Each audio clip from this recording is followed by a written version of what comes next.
Sa ngalan ng Ama, ng Anak at ng Espiritu Santo. Amen. Ang pagpapala ng ating Panginoong Jesucristo, ang pag-ibig ng Diyos Ama, at ang pagkikipagkaisa ng Espiritu Santo, naway sumayin yung lahat. At sumaiyo rin. Ang magsisindi ng kandila ng Adbyento ay si Chairman Joseph Lipasana and Council mula sa Pook, Hilaga, Barangay 183.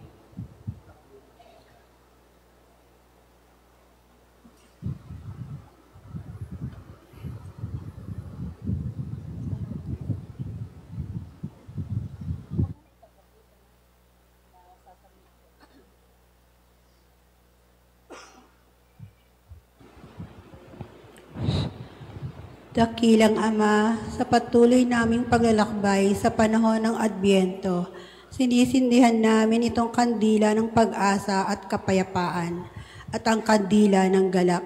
Pagkalooban mo kami ng lakas ng loob na maranasan ang tunay na galak na dulot ng pagdating ng iyong anak. Galak sa gitna ng kawalan ng pag-asa, galak sa panahon ng kabiguan at galak sa harap ng pag-aalinlangan.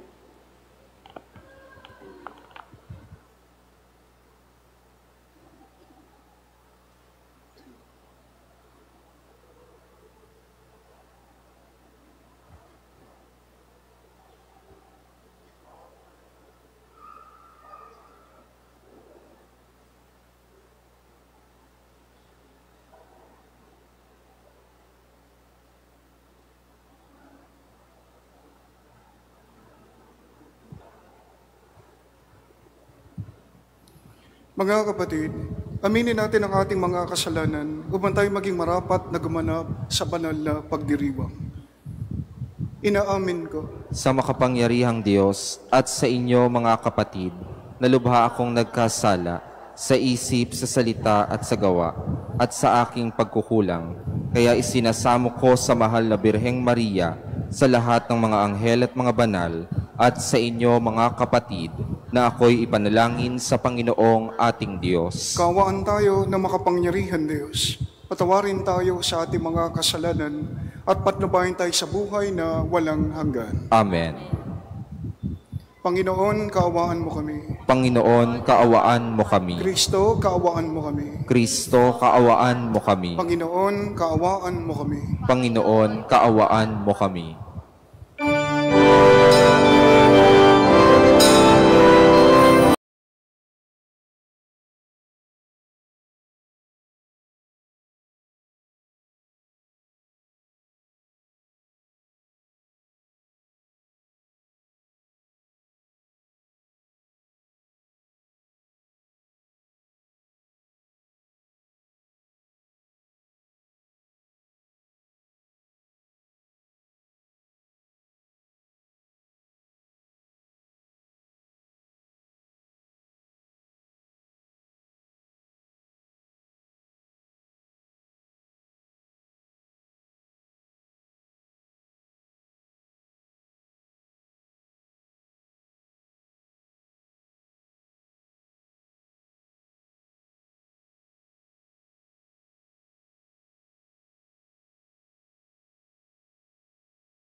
Manalangin tayo.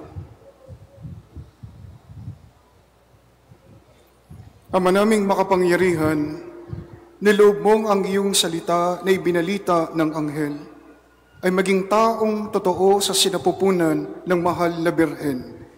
Ipagkaloob mong kaming sumasampalatayang siya'y ina ng Diyos, ay matulungan niyang dumalangin sa iyo sa pamamagitan ni Jesucristo, kasama ng Espiritu Santo, magpasawalang hanggan. Amen.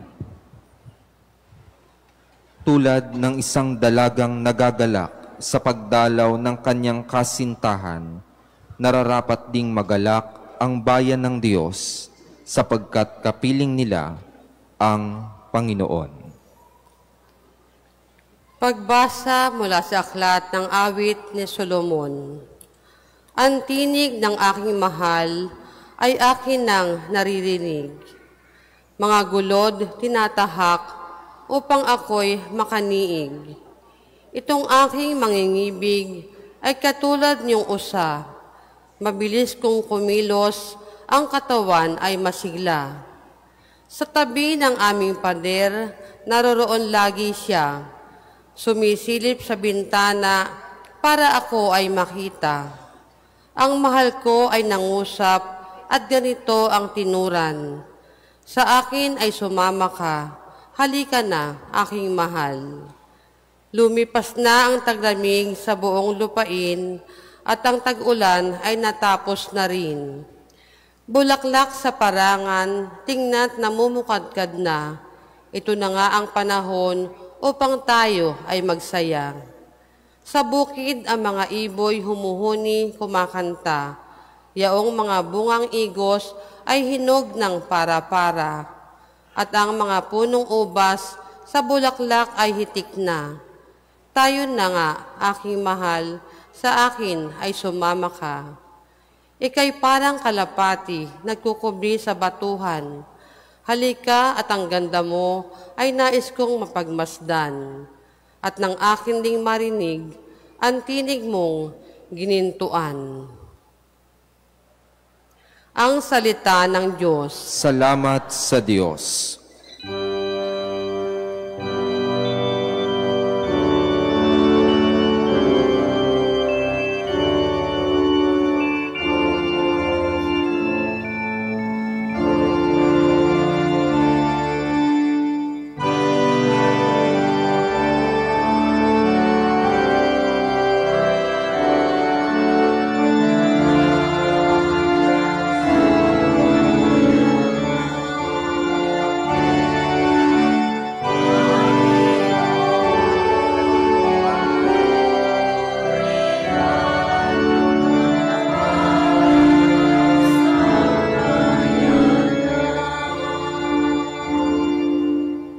Ang Panginoong Diyos ay pasalamatan, tugtugin ng alpa at awit ay saliwan. Isang bagong awit, awiting malakas, kasaliw ang tugtog ng alpang marilag.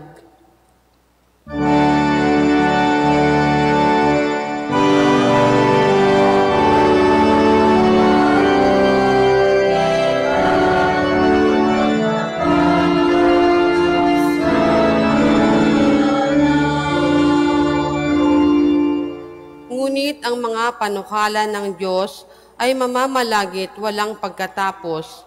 Mapalad ang bansang Panginooy Diyos, mapalad ang bayang kanyang ibinukod.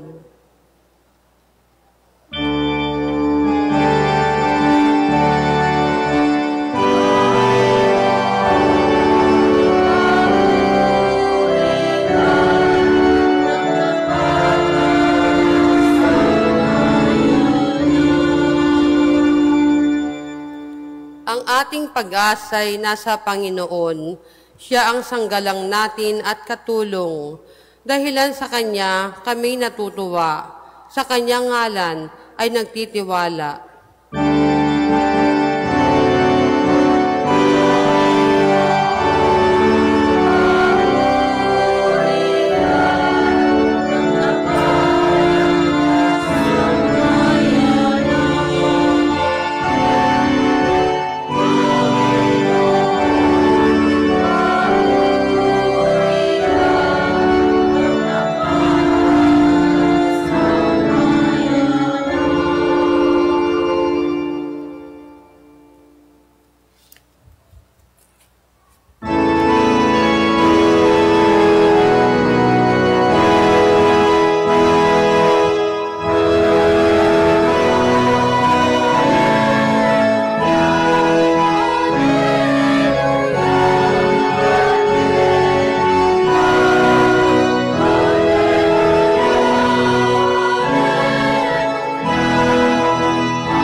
Emmanuel na hari namin, halina't kami sagipin, at utos mo'y tutuparin.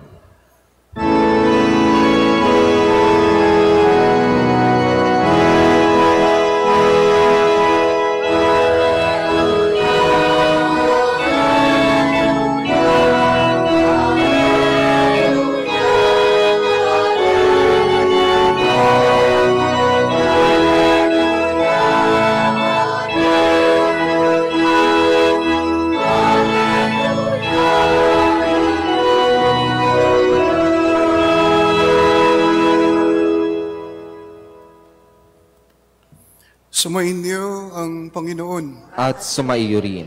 Ang mabuting balita ng Panginoon ayon kay San Lucas. Papuri sa iyo, Panginoon.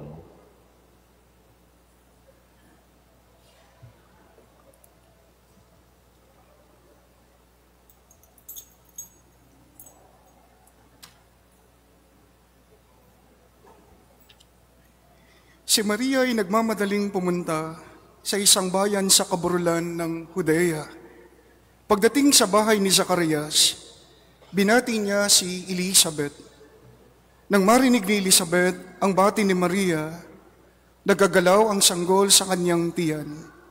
Napuspos ng Espiritu Santo si Elizabeth at buong galak niyang sinabi, "Bukod kang pinagpala sa babaeng lahat, at pinagpala naman ang iyong dinadalang anak. Sino ako upang dalawin ng ina ng aking Panginoon? Sapagkat pagkarinig ko ng iyong bati, ay nagagalaw sa tuwa ang sanggol sa aking tiyan. Mapalad ka, sapagkat nananalig kang matutupad ang ipinasabi sa iyo ng Panginoon." Ang mabuting balita ng Panginoon. Pinupuri ka namin, Panginoong Heso Kristo. Pakitignan ang inyong mga katabi. Pakitignan. Tignan ninyo. Pakisabi sa kanya, pakitanong, may dalaw ka ba? Pakitignan. Pakitanong, may dalaw ka ba? O, saan kayo nakatingin? Di naman ako katabi ninyo. Anong tugon niya? Anong sagot? Meron daw? Wala daw, dalaw. No? Kahapon, ang ating ibanghelyo ay patungkol sa pagdalaw ng Diyos kay Maria sa pamamagitan ng anghel.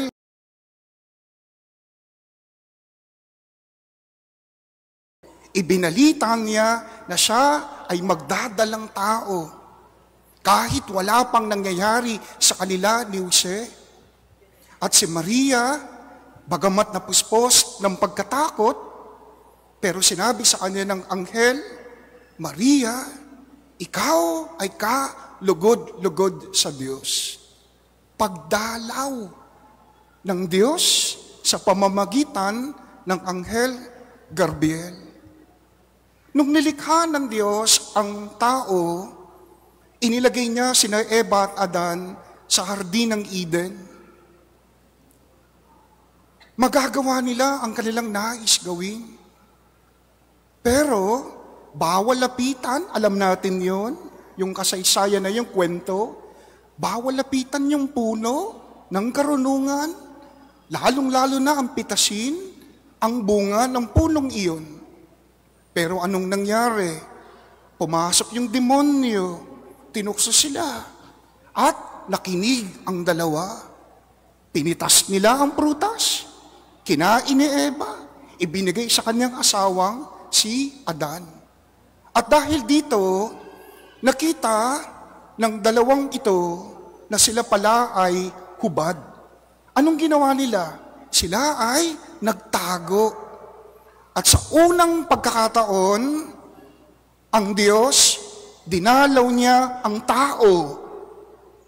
Ang sabi ng Diyos, nasaan ka? Pero yung pagdalaw ng Diyos sa sangkatauhan, sa tao, sa unang pagkakataon, ang tao nagtago. Kasi nga, sila ay hiyang-hiya. Dahil alam nila na sila ay hubad. Nagkasala sila. At sa pamamagitan ni Maria, sa pangalawang pagkakataon, tao ang nagkasala, dumalaw ang Diyos sa tao, nagtago, at ito ngayon, nangyari uli, ang Diyos dumalaw sa tao. Tao ang nagkasala, babae nagkasala sa pamamagitan ni Eva. Tao at babae din ang ginamit ng Diyos para makipagkasundo. At sa panahong iyon, ang tao hindi na muli pang nagtago. Sa pamamagitan ni Maria, siya ay lumantad. At naganap ang napakagandang plano ng Diyos patungkol sa kaligtasan ng sangkatauhan. Si Maria, sa ebanghelyo natin kagabi, ang ganda ng balita na kanyang natanggap. Dala-dala niya ito, yung balitang ito. At hindi niya ito sinolo. Kanya itong ibinahagi sa kanyang pinsang si Elizabeth. Matapos ang dalawin ng anghel, si Maria naman ang dumalaw, ang bumisita sa kanyang pinsang si Elizabeth. Sa kabila ng katandaan at pagiging bahog nito, ay nagdadalang tao si Elizabeth. Dalawang bagay yung pagtungo doon ni Maria. Una, para talagang matiyak niya yung sinabi ng anghel sa kanya. Alam mo ba yung pinsan mong si Elizabeth? Sa kabila ng kanyang katandaan, siya ay nagdadalang tao. Para matiyak ni Maria, pinuntahan niya ang kanyang pinsan. Pangalawang rason, marahil, para siya ay makiramay. Hindi dahil may patay. Yung pakikidamay. Dahil alam niya, matanda na yung pinsan niya, delikado yung kanyang pagbubuntis. At dumalaw ang inang Maria sa kanyang pinsang si Elizabeth. At nang dumating si Maria, narinig ni Elizabeth ang boses nito, narinig din ito ni Juan Bautista na nasa sinapupunan ni Elizabeth. Anong nangyari sa pagdalaw na ito? Ang ganda ng tagpo. Ina sa ina, babae sa babae. Tapos yung anak nila, sa unang pagkakataon, yung pagdalaw ni Kristo, sa kanyang pinsan naman na si Juan Bautista. Naglulundag ito sa sinapupunan ni Elizabeth. Ito yung inkwentro. Ang ganda. Inkwentro ng dalawang babae na parehong biniyayaan ng Diyos ng anak. At bakit naglulundag sa tuwa si Juan Bautista sa sinapupunan ni Elizabeth? Ikaw ba naman yung dalawin ng Diyos? Hindi ka ba natutuwa? Di ba? Dadalawin ka ng Diyos. Gusto niyo bang dalawin ng Diyos? Hello? Gusto niyo bang dalawin ng Diyos ngayon na? Father, wag muna ngayon, magpapasko pa eh. Sino dito ang gusto ng sunduin ng Diyos? Pumalakpak! Ay, meron pumalakpak. Meron. Naintindihan niyo ba yung tanong ko? Walang bawian, ha? Pumalakpak kayo. Mag-iingat. Babala. Si Maria, dala-dala niya si Kristo sa kanyang sinapupunan. At siya ang tinatawag na naging unang tabernakulo ng banal na Eucharistia. Kaya sa tuwing nakikita natin si Maria, hindi rin natin makikita ang kanyang anak na si Kristo. Sa pamamagitan ni Maria, mas lalo tayong nagiging malapit sa kanyang anak. At anuman ang mga pinagdaanan natin ngayon sa buhay, pag tinignan natin ang mahal na ina, kapag dinalaw niya tayo, ang daladala niya ay ang kanyang anak. Dadalawin tayo, dadamayan tayo. Bakit? Kasi nga nanay siya. Kasi nga, nanay natin siya lahat. Ngayong Pasko na darating, marami tayong dadalawin. Lalo na yung mga magulang. May karay-karayan na mga anak, mamamasko sa kanilang mga ninong at ninang. Pwede po ba?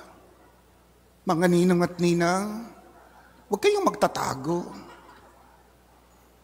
Hindi naman nila habol yung inyong aginaldo.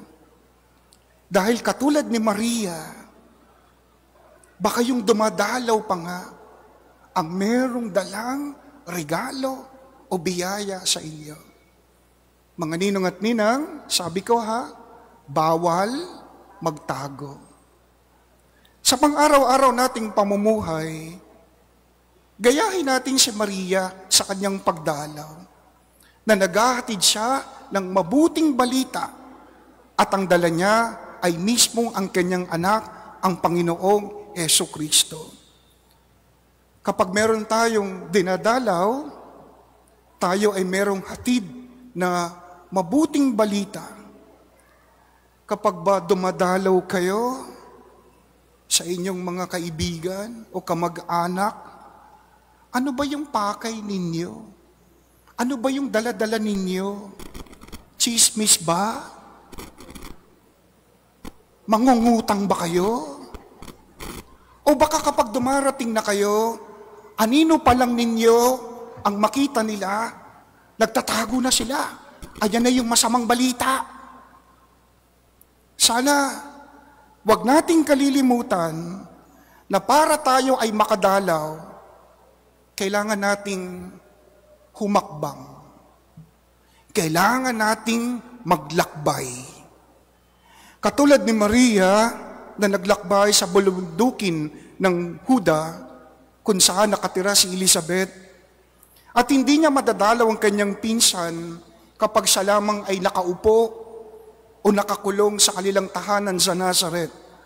At para makalakbay ka, makadalaw ka, kailangan mo munang lumabas at umalis ng iyong tahanan. Si Maria nga, ayon sa ebanghelyo natin ngayon, nagmamadali. Excited siya na dalawin ng kanyang pinsan. Dito natin makikita yung comfort zone. Yung comfort zone ni Maria, yung kanyang tahanan. Lalo na nagdadalang tao din siya. Pero anong ginawa niya? Tinanggal niya yung pagkatakot.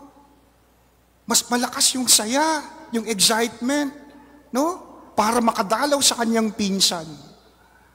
Nilisan niya ito agad.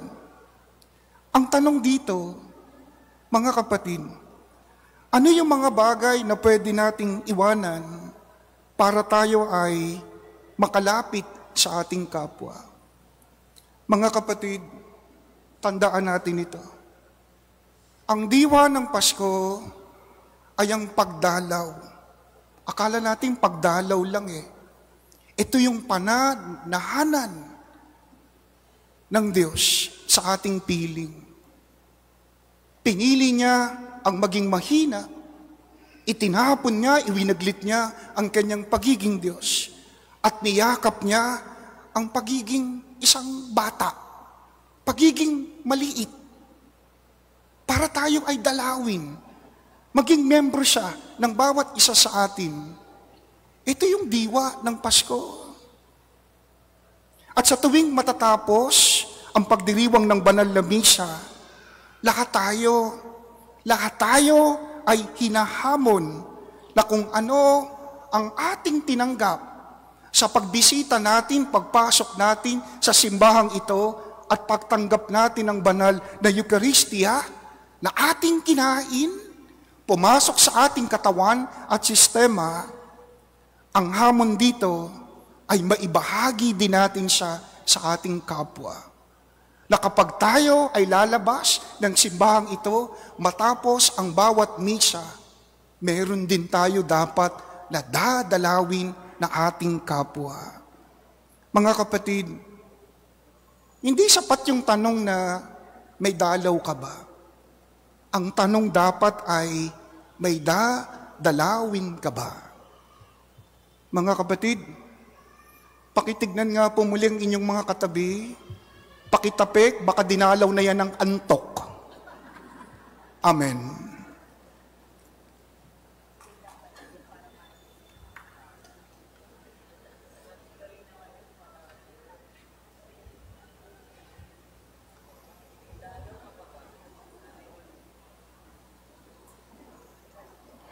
Purihin natin ang poon na siyang humirang sa Birheng Maria na maging ina ng ating tagapagligtas. Idalangin natin, Panginoon, dinggin mo ang iyong sambayanan. Panginoon, dinggin mo ang iyong sambayanan. Magbunga nawa ang aming pagdidebosyon sa kamahal-mahalang puso ni Jesus at kalinis-linisang puso ni Maria tungo sa tunay na pagmamalasakit sa ating kapwa. Manalangin tayo sa Panginoon. Panginoon, dinggin mo ang iyong sambayanan.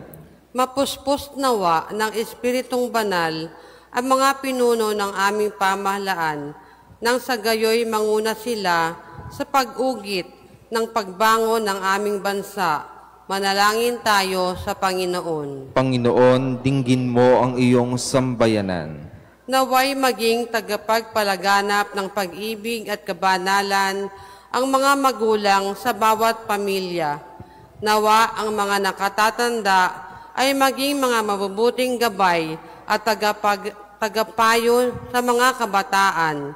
Manalangin tayo sa Panginoon. Panginoon, dinggin mo ang iyong sambayanan.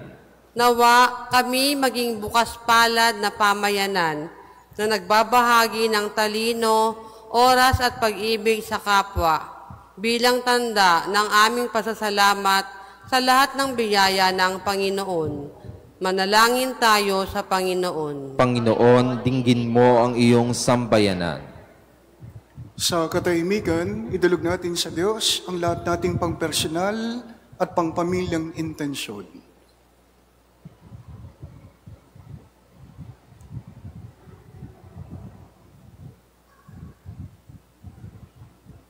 Ama naming mapagmahal, ipagkaloob mo ang aming mga kahilingan, maipagdiwang nawa namin ng may galak, ang pagsilang ng iyong dakilang anak. Inihiling namin ito sa ngalan ni Jesucristong aming Panginoon. Amen.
Manalangin kayo mga kapatid, upang ang paghahain natin ay kalugdan ng Diyos amang makapangyarihan. Tanggapin nawa ng Panginoon itong paghahain sa iyong mga kamay, sa kapurihan niya at karangalan sa ating kapakinabangan at sa buong sambayanan niyang banal. Ama naming lumikha, ang mga alay naming nakahain sa iyong dambana ay pabanalinawa ng paglukob ng banal na Espiritu na pumuspo sa sinapupunan ng mahal na Birheng Maria upang magdalang tao at magsilang sa iyong anak na siyang namamagitan magpa sa walang hanggan. Amen. Sumayin niyo ang Panginoon. At sumaiyo rin. Itaas sa Diyos ang iyong puso at diwa. Itinaas na namin sa Panginoon. Pasalamatan natin ang Panginoong ating Diyos. Marapat na siya ay pasalamatan. Ama naming makapangyarihan, tunay ngang marapat na ikaw ay aming pasalamatan sa pamamagitan ni Jesucristo na aming Panginoon. Ang pagsusugo mo sa Kanya ay pinahayag ng lahat ng mga propeta. Ang pagsilang niya ay pinanabikan ng mahal na Birheng Kanyang inang tunay sa kapangyarihan ng Espiritong Banal. Ang pagdating niya ay inilahad ni San Juan Bautista sa kanyang pagbibinyag. Ngayong pinaghahandaan namin ang maligayang araw ng kanyang pagsilang, kami nananabik at nanalangin lubos na makaharap sa kanyang kadakilaan. Kaya kaisa ng mga anghel na nagsisiawit ng papuri sa iyo nang walang humpay sa kalangitan, kami nagbubunyi sa iyong kadakilaan.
Ama naming banal, ikaw ang bukal ng tanang kabanalan, kahit sa pamamagitan ng iyong Espiritu, gawin mong banal ang mga kaloob na ito, upang para sa amin maging katawan at dugo ng aming Panginoong Yesu Kristo.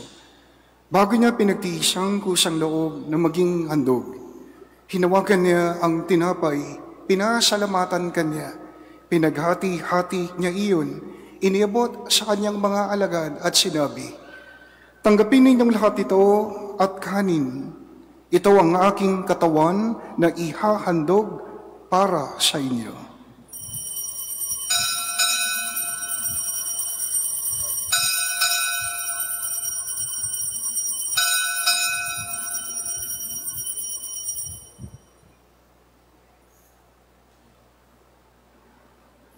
Gayun din naman nang matapos ang hapunan, hinawakan niya ang kalis, muli kanyang pinasalamatan. Iniabot niya ang kalis sa kanyang mga alagad at sinabi, tanggapin ninyong lahat ito at inumin. Ito ang kalis ng aking dugo, ng bago at walang hanggang tipan. Ang aking dugo na ibubuhos para sa inyo at para sa lahat, sa ikapagpapatawad ng mga kasalanan. Gawin ninyo ito sa pag-aalaala sa akin.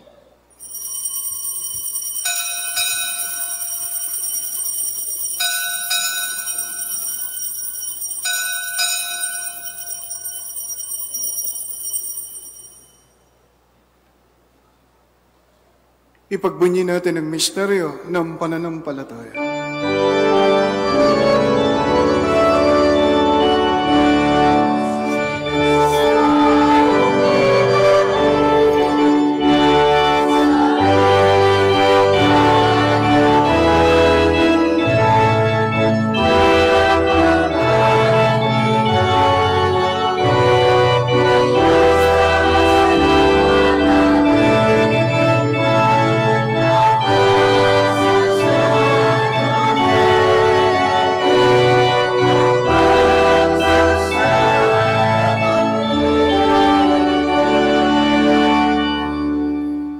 Ginagawa namin ngayon ang pag-aalaala sa pagkamatay at muling pagkabuhay ng iyong anak. Kaya tiniaalay namin sa iyo ang tinapay na nagbibigay buhay at ang kalis na nagkakaloob ng kaligtasan. Kami nagpapasalamat dahil kami yung minarapat.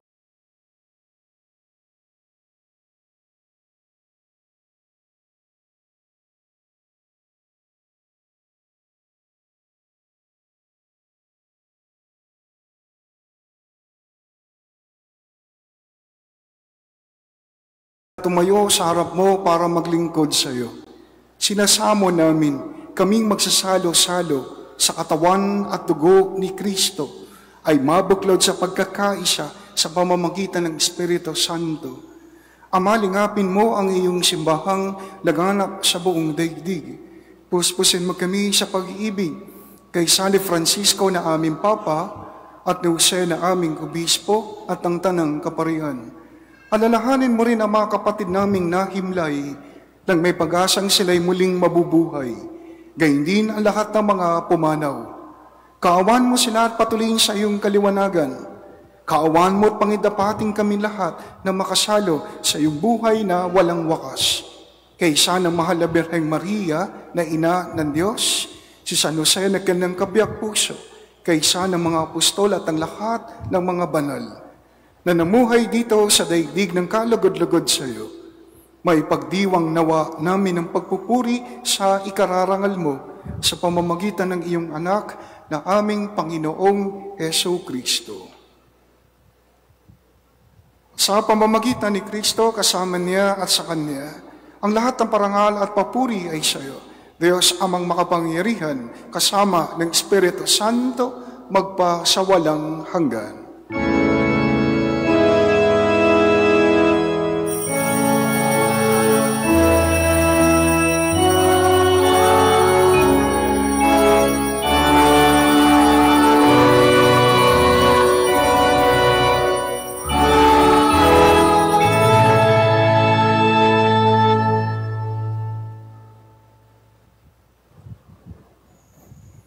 Sa tagubilin naman nagkagagaling na utos sa turo ni Jesus na Panginoon natin at Diyos, ipahayag natin ang lakas loob.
Hinihiling namin kami, Adya, sa lahat ng masama, pagkalooban ng kapayapaan araw-araw, iligtas sa kasalanan at ilayo sa lahat ng kapahamakan, samantalang aming pinananabigan ang dakilang araw ng pagpapahayag ng tagapagligtas naming sa Hesu Kristo.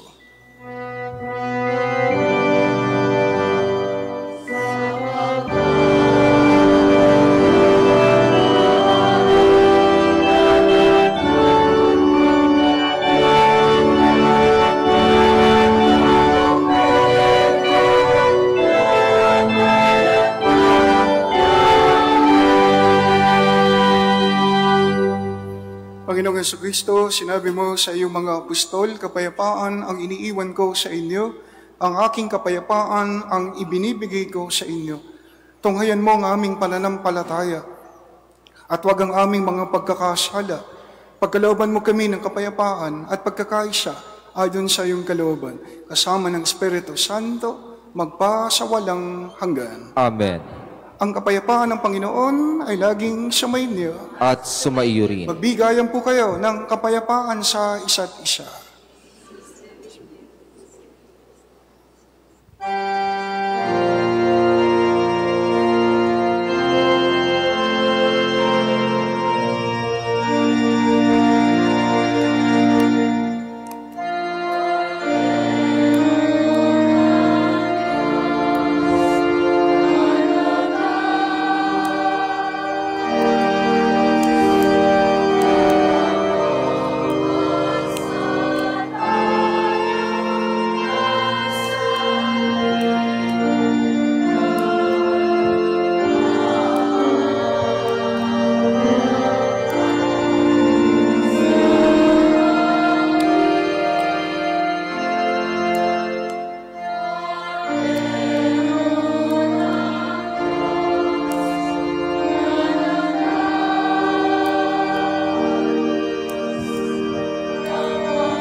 Ito ang kordero ng Diyos.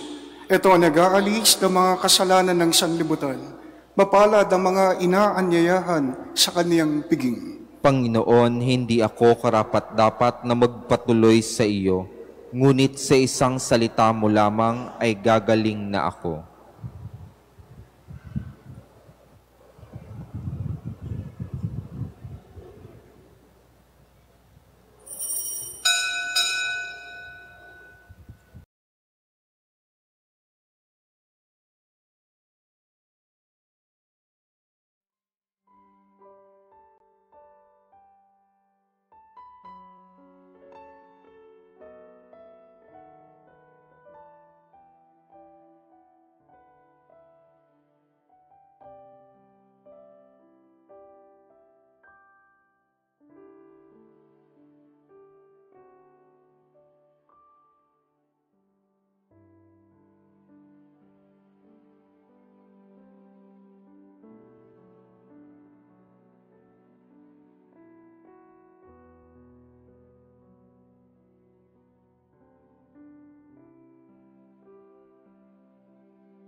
Magsitayo na po ang lahat. Manalangin tayo. Ama naming mapagmahal, sa aming pagsasalo sa banal na hain, lagi nawa naming madama ang iyong kagandahang loob upang kami magkamit ng kaligtasan, pakundangan sa pagkakatawang tao ng iyong anak. Ngayong aming ginugunita ang kanyang ina sa pamamagitan din ni Jesucristo, kasama ng Espiritu Santo, magpa sa walang hanggan. Amen. Magsiupo po sumandali ang lahat para sa mga pabatid. Lagi pa rin po kayo na mag-iingat. Sumainyo ang Panginoon. At sumaiyo rin. Magsiyuko kayo habang ginagawad ang pagbabasbas. Ang makapangyarihang Diyos, Ama ng bugtong na anak, ay naparito na noon at inihintay nating bumalik ngayon, ay siya nawang magpabanal sa inyo, pakundangang sa liwanag ng kanyang pagdating, at siya rin nawang pumuspo sa inyo sa pagpapala, ngayon at magpa sa walang hanggan. Amen. Patataginawa niya kayo sa pananampalataya, paligayahin sa pag-asa, at pakilusin sa pag-ibig na puspos ng sigla, ngayon at magpa sa walang hanggan. Amen. Kayong nagagalak sa pagdating ng nagkatawang taong manunubos, ay puspusin nawa niya ng gantimpalang buhay na di matatapos kapag siya'y dumating na may kadakila ang lubos, magpa sa walang hanggan. Amen. Pagpalain po kayo ng makapangyarihan Diyos, Ama, Anak, at Espiritu Santo. Amen. Umayo kayong taglay ang kapayapaan upang ang Panginoon ay mahalin at paglingkuran. Salamat sa Diyos.